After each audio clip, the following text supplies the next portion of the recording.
Good evening, ladies and gentlemen. Tonight, I wanted to do another education lecture, this time on jobs. I sort of mentioned some aspects of this last time, and I thought it would be a good thing to follow up on. But before I do that, quick note, I just discovered that there are ads running in my YouTube videos.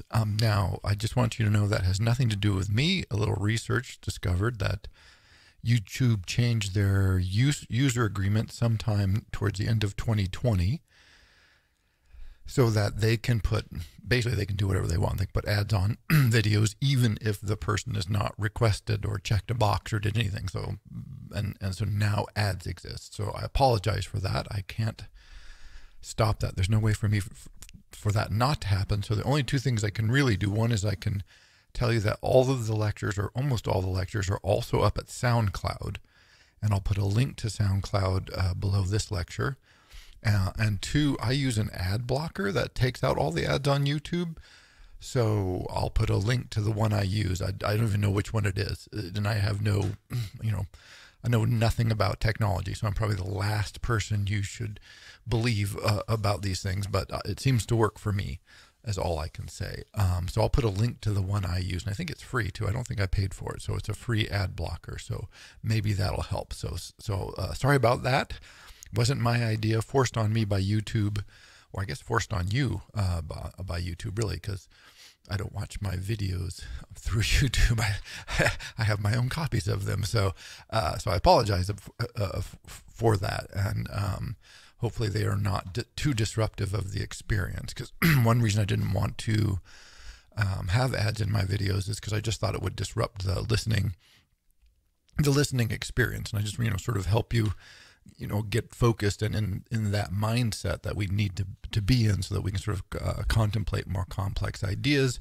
And so that was the goal, which apparently YouTube is not that in favor of. So there you have it. So now there's ads. Apologize about that. I'll put a link to the ad blocker I use, which may not even be a good one, and SoundCloud, which has, I think, pretty much all of the videos are available, or all the audio is available on SoundCloud as well. So, and that may work better for people anyway. Some people like SoundCloud more. So whatever works for you, I try to make it available as I can. So with that said, on to education jobs. Now, what is education for? So I mentioned that there's no actual agreement about what education is for in our country, which is one reason it's all over the map and hard to organize, and tends to be fairly chaotic, and it makes it difficult for administrators to actually achieve anything, because there's nothing to achieve against, right? So there's, if your goal is to make aircrafts, you can measure the number and quality. It's complicated, but you can at least have some metrics of what's going on. But when you have no stated goal or outcome that you're shooting for that makes any sense, I mean, of course, everybody says we want the world's best possible education for every child under all circumstances in every way, which is to say nothing, right? So that's a meaningless collection of sort of hyperbole, which tends to get thrown around a lot, which lets you know that, yep, these people really have no idea what they're shooting for.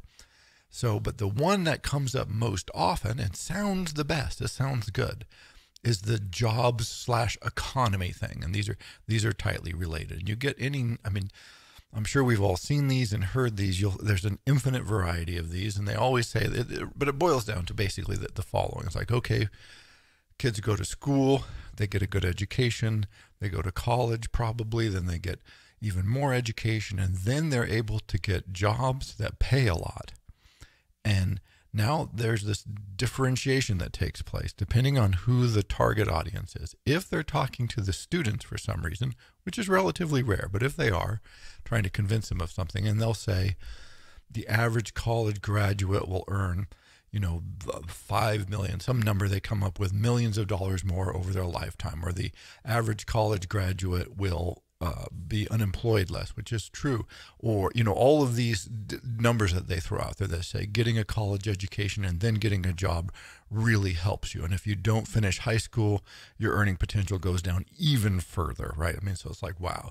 And so they give you these numbers, and so for the students, they say, look, finish high school because your job prospects, your earning prospects all go way up, and finish college because your job prospects and earning prospects go way up. So this is the sort of implied or often direct pitch made to students. More often, though, is it's the subtler, larger picture, and this is because who administrators usually are talking to are other administrators dealing with state or federal or county level governments or something, and they tend to always say, what happens is now you have these high earners and they pay a lot of taxes. So yes, it is expensive to pay for schools, but when these people get out of our schools, they're going to get these better jobs, and those jobs are going to pay more taxes, and those taxes and those jobs will drive our economy, and that will make everybody richer.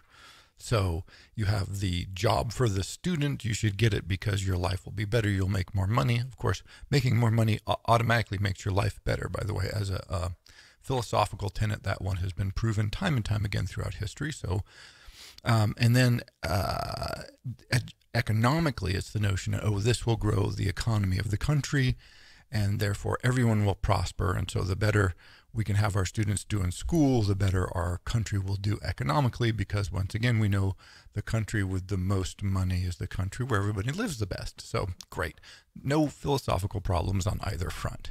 Now, how does this translate to the students? And how do we know that this, while ostensibly an often sort of rolled out claim, and with lots of numbers and facts and data to back it up, is functionally and in truth simply a lie?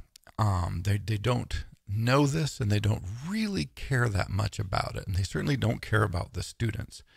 So how do we know this is not what's really going on, or at least is only part of the explanation at most? Watch what they do. Always all clear what they say and then what they do. What you spend most of your time doing in school has basically zero potential bearing on employment. It's pretty straightforward. It's not that complicated. If you're going, okay, I want reading, great. Writing, great. Math, sure. History, unless you're going to be a historian. Do you really need history? No, you don't. You don't need history. And then just start running through the subjects that you've taken. Calculus?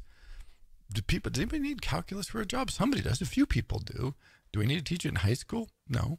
There's no absolutely just zero. I mean, total full stop, zero reason to teach calculus in high school. I mean, it's a great subject. Don't get me wrong. I'm very happy for students to take calculus. I think it's a wonderful subject.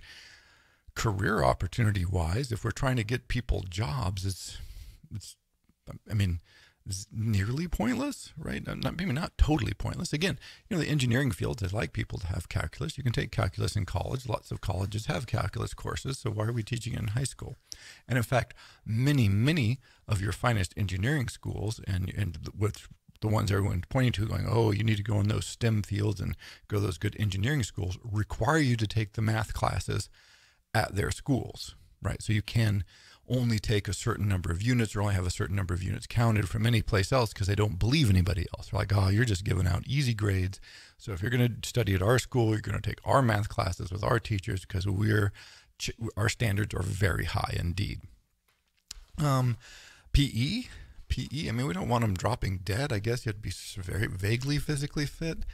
And then there's the whole notion of what jobs are you preparing them for? See, and then this is where it gets real blurry real fast. And nobody ever wants to actually answer that question, because if you start answering that question, then it really exposes the fact that, oh, look at all these classes we're teaching don't have any relative merit, right?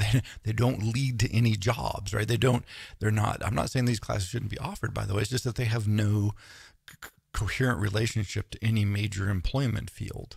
So why would we be teaching them?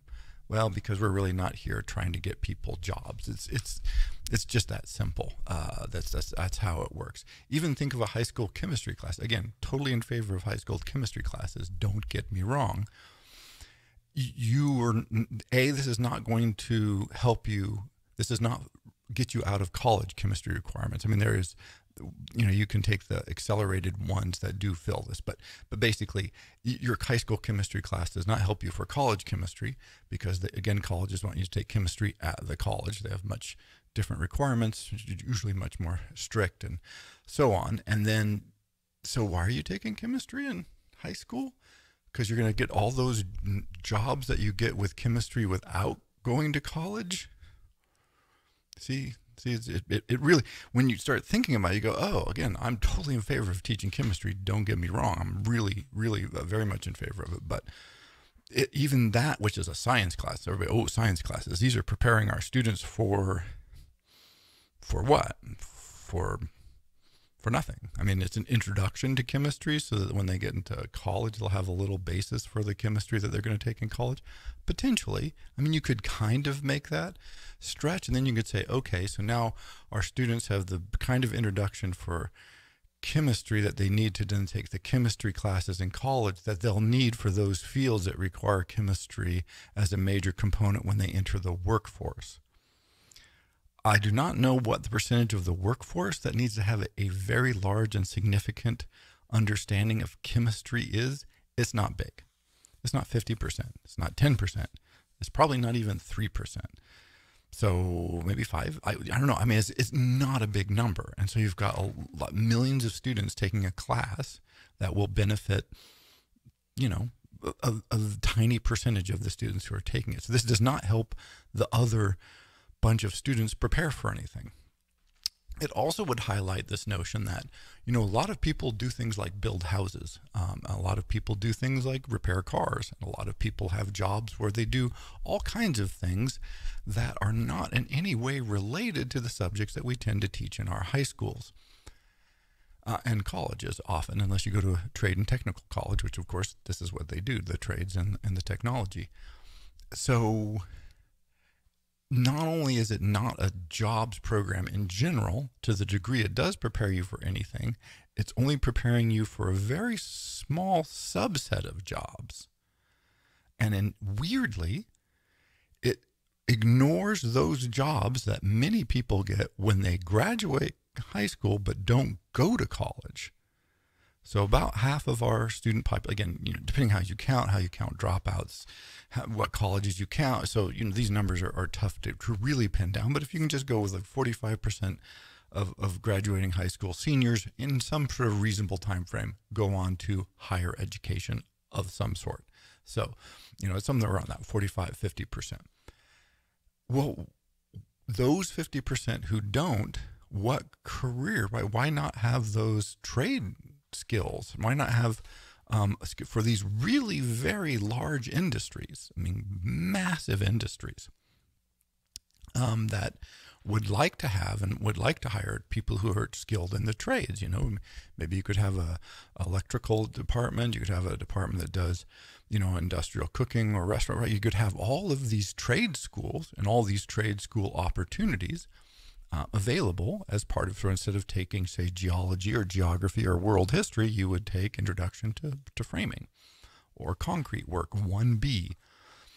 Well, see, we say jobs, but not those jobs, right? You see, so already we're selecting, and then people will say, oh, well, we're giving people the general skills they need to succeed in everything, right? So again, it's back to this, now they've got the foundational skills that allow them to become concrete workers, except we won't teach them to lay concrete. We'll give them an opportunity to study calculus, which again, almost nobody uses, but we will not give them an opportunity to pour concrete because for some reason.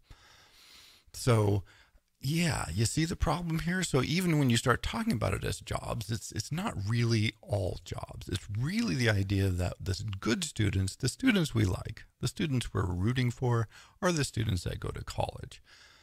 Which is silly, but nonetheless, that's how the basic language, outlook, and structure of the education is really formed.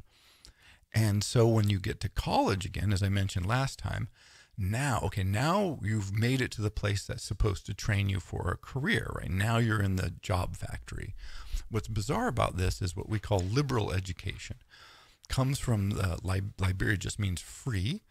And it was the education that people who didn't want or need jobs used to get.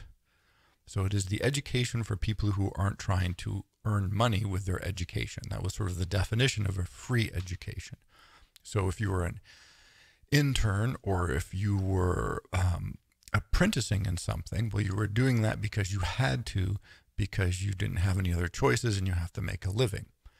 if you had means and time, money and time, then you could just study whatever you wanted. And so we're confused still today. We're confused. We're the wealthiest country the world has ever known, and we still can't decide whether or not people should be allowed to study what they want, or whether they should be forced to pursue careers at all times, even though they have money. And so a lot of the confusion around higher education, in fact, all education, comes from this mix. Some people, many people, do want to have careers because they don't want to just be lazing around, right? It's like, oh, I want to have the opportunity to do something interesting. I want to develop my mind. I want to go out in the world and explore and experience and create and add value to my community. Those are great goals. And having a career and having a job can be part of that, certainly be an integral part of that. But this is different from seeing higher education as sort of this elaborate jobs preparation scheme, which is to say, oh, you need specific skills for specific industries, and we need to provide those in an efficient way as possible and produce as many graduates who are achieving immediate employment in those fields that they're prepared for as possible. And so you get this just crazy mix. I mean, I said these are very different impulses.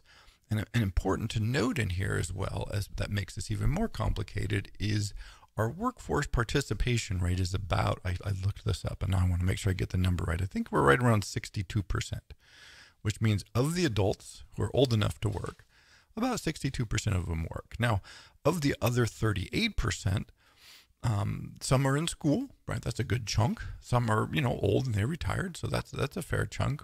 But also some people just don't want jobs for various reasons. Maybe they're independently wealthy, they don't need jobs. Maybe they're staying at home taking care of the kids. They're a parent. Like, what do? I'm a parent. I'm raising my children. One of the partners is off maybe or not working, but one of the partners decides to stay home. I'm just going to stay home and take care of our kids. And so there you go. They have no interest. They don't want a job. And so a large percentage of our population, this is not an insignificant number. So let's say, 15, 20% of our population, no interest in a job. So is education wasted on them? Or has education just blown it because they've got 20% of the population that they have no means of addressing? And then again, as I mentioned, you have the other huge percentage of our population that are working in trades that our educational system just basically likes to pretend does not exist. So, so it's this weird, so it's a very loose, at best, correlation here and organization of the educational system for jobs. Notice jobs are very, sort of an unbelievably vague category. And hence, they say jobs economy, but they really, it's the connection is tenuous. And this becomes even more complicated when you realize that many of the economic benefits that are touted for education seem to mirror the notion that if your parents are wealthy, the chances of you going to college go way up. And it turns out that the number one determiner of how much money or the number one predictor of how much money you will earn was how much money your parents earn. So the more money your parents earn, the more money you are likely to earn. And conversely, the less they make, the less you're likely to earn. And so it turns out it's kind of tricky to figure out how much of the economic benefit that going to college generates is based on the value of college and how much of it is based on the value of having the kinds of social infrastructure and background that makes you very likely to be the kind of person who goes to college. This is why social science is hard. It's easy to throw rocks at the social scientists, but they just have all the variables and they can't isolate any of them, and it makes it very difficult on them. But that's their job, so they need to get better at it. But anyway, so these sorts of problems, when you start looking at the numbers, it's like, well, is it really helping that much, or is it just that the people who go to college are the children of the people who have the means and access and resources, and so even if they didn't go to college, they would probably do all right anyway because they're sort of starting way ahead in the race, as it were. So when you start, digging through these numbers, it's like, hey, wait a second. So my parents being so determinant in the outcome of my studies and the earnings that I get from my studies, that's a bit tricky. However, there are, clearly also many instances and statistically significant cohorts who do raise themselves through higher education. So I'm not saying there's no correlation. I'm just saying it's not as clear cut as you would think. The other notion here, or another complicating factor, is that, again, when they talk to the students, they say jobs for you. When they talk to the outside world, which is who they're usually talking to, they say, hey, this will grow the economy. But notice this may be a conflict, and in fact often is. And you can see this in people like Friedman and the Common Core people. They talk about, hey, we need an educated student population because we're in competition with the rest of the world. And we need our economy to be robust and strong because those bastards over there, they're getting smart and they're studying hard. So come on, let's go. We've got to stay competitive. And it becomes sort of a militarized language of education. But notice, this is not saying that it's good for the students to study these subjects. They're saying it's good for the community as a whole. Indeed, they may actually say, hey, you should sacrifice for what you're interested in, what you want to do, so that you can help the U.S. economy in competition with all of these other states. China, for instance, of course, the big boogeyman, China out there. Now, why it's bad for other countries to have educated populations and to have good economies, I've never understood this. Like, shouldn't we be like, hey, look, China's growing and booming. They got educated people. That's spectacular. Now, we might not like their politics. We might have, trade wars and geopolitical tension with them. That's, normal with large states. This is not the first time this has happened in history. But the notion that other countries are educating their populations and growing their economies, this isn't like, oh my God, we're in trouble. This is like, hey, that's great, isn't it? Like, more educated, wealthier humans. I'm for it. Aren't we for it? Shouldn't we be saying, isn't this great? They're getting educated too. No, it generally, the language comes across in this very militarized tone. But again, and this is that creates that tension. Is our education system supposed to produce students who have opportunity to pursue what they want, which is how students view it, by the way, which is why it's always this big tension with the administration and state governments and such? Or is it, as the state governments like to think about it, and hence the administrators often, is, your justification is you're going to grow the economy. French literature doesn't help grow the economy in theory. I don't see why it wouldn't, but, French literature doesn't grow the economy, so why are we doing all these French classes? And so those sorts of real world, department struggles and enrollment issues go through colleges, right? We're like, oh, the state doesn't want us to do this anymore. They want to cut out the fat, or however they talk about it, because they think that's not growing the economy. However, if you think of students as making the choices they want and allowing them the opportunity to make such choices, it might be popular with them.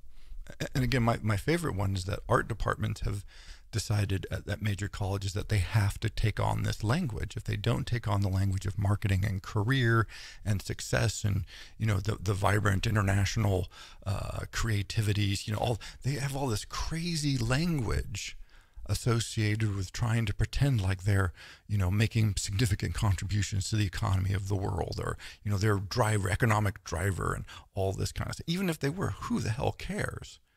Right? This is, that's what art is about. Art is about an economic driver. No, I'm not convinced that might be the most important aspect of art. And so why should a college have an art school? It shouldn't. Because it's silly and trivial. Why should high schools do art? Why should they have plays? Why elementary school kids? Why are they painting? Like, take those damn finger paints away and get those kids cracking on something that's going to make money for the nation. Right? Forget them. It's not about the kids. And so those tensions are consistent, right? Always there, trying to figure out what it is that the education is for. But jobs, while it sounds good, and the economy, while it sounds good, A, we're not really striving for it very directly or efficiently, if that were the goal, which again is not really. And B, that doesn't really answer a lot of the questions about what we're doing. And how you would decide whether it is for the students that we want to give them maximum opportunity, or is it for state, local, federal governments that's who's the benefit is supposed to accrue to, right? Where does the benefit supposed to be accruing from this educational system? And so we're confused on every front. Another aspect of this is, then people say, oh, the students, they need to study whatever, programming, because everybody needs programmers now. So part of this is if we go back to the old apprenticeship system, which is why I started with it in the first lecture, who's taking on the burden of educating the apprentice? Well, it's the person that you're apprenticed to. So if you're an apprentice and you're apprenticed to a baker, the baker you're working with is responsible for your education. In return for this, you are basically a serf or a slave for X number of years, often 7, and that was the deal. Now, the risk in this equation is on the baker, the shoemaker, the typesetter, Benjamin Franklin, that's where he came from, whatever it is, metal worker, whatever you're being apprenticed to, the person who takes you off as an apprentice is now paying for you. They're paying for your food, your housing, and your education very directly. In our system, we've shifted the cost of that either in part onto the state and in part onto the student, or the student and the student's family. So it's been a shift. Where it's not been shifted to is business. So businesses get to do this. They say, okay, everybody, we want to have these really high standards for the people we want to hire. And we do not want to pay for the education of those people. We want somebody else. We don't care who. We want somebody else to take that burden and risk. It is a risk because you don't know. The person could be worthless. And then once somebody else has taken on that burden, now we want to select for the best version of the people that we can to fill the jobs that we want. And if they can't get those people, they scream bloody murder. They say, the people who are coming out do not have the skills we need. We are not getting the quality of, well, you're also not paying for it, right? Here's the key disconnect. If you want those people, just hire them and train them. Just you do it, right? You know what you want. Hire some people, spend a couple of years training them up, boom, problem solved. Well, they don't want to do this, right? Because that would be expensive and, again, risky. And they already do a lot of training anyway, and they don't want to do any more because it's time-consuming, expensive, and risky. Again, same thing. And so the more of this they can fob off onto colleges and to high schools, the better they feel. Reduce their risk, shift the burden, they reap the rewards. So then if you go, but notice they also don't have to hire anybody. And so this happens all the time. Industry will say, we want, Fortran publishers. We want C++. No, we want Python. Python is the language we want. And, so schools, how are they supposed to respond that quickly to market forces?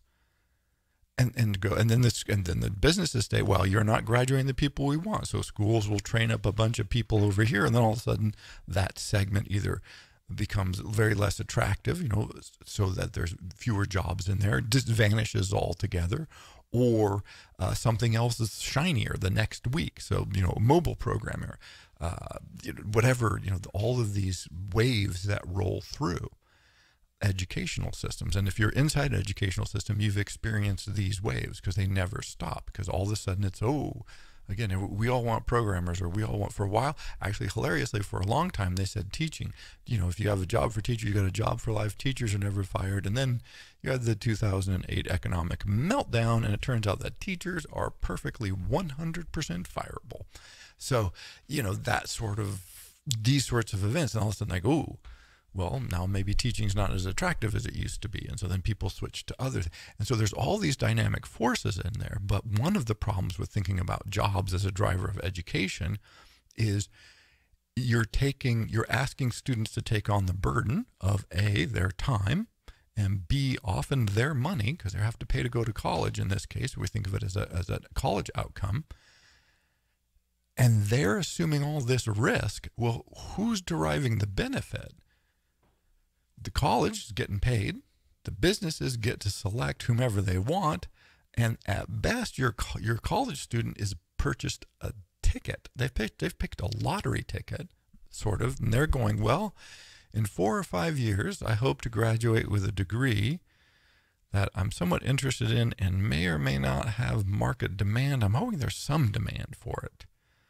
But again, as you look through changing the dynamics of the economy and changing dynamics of what industry wants, lots of students come out of college going, holy shit, what I started out doing when everybody told me it was great, I'm standing here now going, that industry is, bankrupt, or the whole economy is down, so it didn't matter what I studied. And so the delinkage between jobs is huge. I mean, there's just no, and by the way, in a massive, complex international environment and economic reality in which we live, there's just no way these linkages are going to be clean, obviously. I mean, it's going to be very messy, and there's going to be lots of problems and indirect connections and so on and so forth. But the risk is being held by the students and to a certain extent by the state, who's also funding this education. And the benefits flow disproportionately in many cases to businesses, who nonetheless complain nonstop that they can't get the students they want.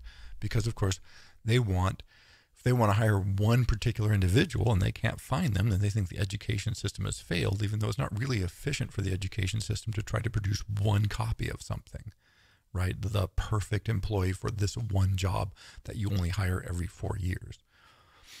So these kinds of delinkages and ethical issues, like who's paying for it, who's taking the risks, could be addressed very simply if they said, oh, okay, colleges are jobs generating factories. This is what they're for.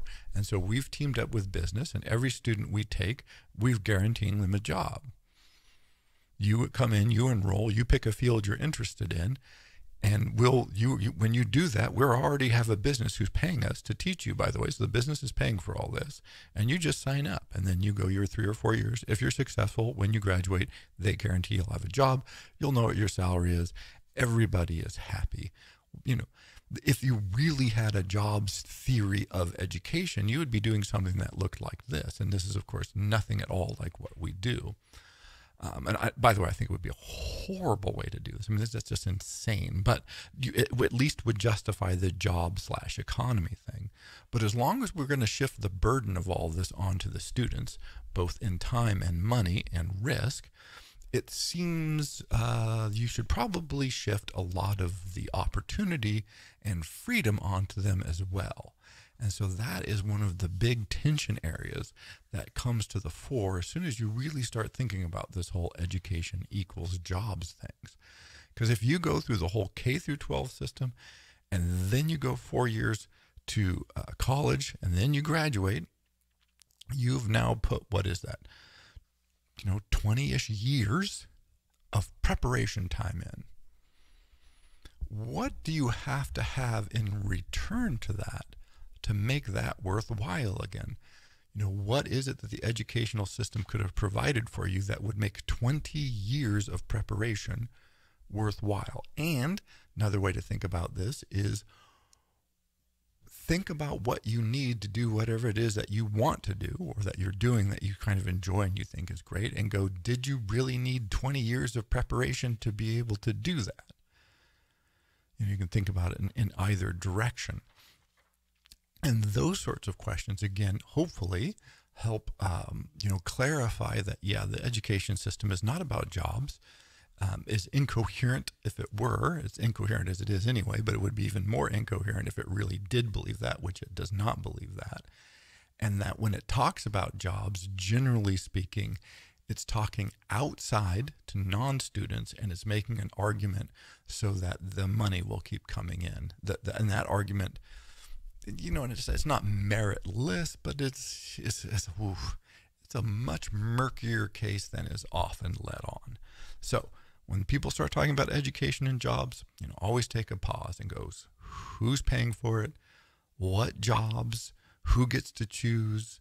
How long does it take? What about the people who don't want to go to college, who would rather go right into career? Why aren't we educating for those people as well? All of these questions will come to the fore, and then you realize, yeah, we really do not have a coherent idea of why we're educating at all. So education, jobs. Thank you very much.